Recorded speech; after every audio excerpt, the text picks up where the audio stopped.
Jotend DAPK Eugene Wamalwa gi duol achiel okwedo sirkal ewi tiyo kod jomaundu mar rocho romo margi mane gibago Kisii odiochieng' manyoro.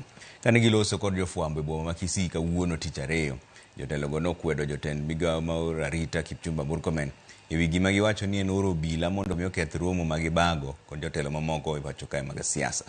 Gisingo mar medo dhiro ote margi ne jopiny mondo okwed tend William Ruto. Some of the things that we are seeing here, where people want to use violence as a means of political intimidation and so on. Some of my colleagues are going to again talk about that in some level of detail, but we have to condemn this. This is lower than primitive. 6 decades after independence, we cannot lose lives because we are trying to help certain people survive in their political offices as it is. We need every life.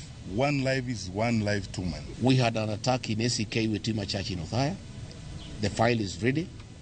12 officers have been identified with evidence, and CS Murkomen is refusing the police to hand over the file to DPP for them to be prosecuted.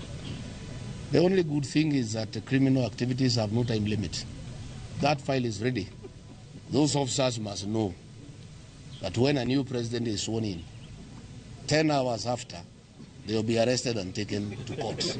We know that Vodafone is a very reputable British organization, but they also know that if they are dealing with a rogue administration, which is trying to dispossess Kenyans of their birthright,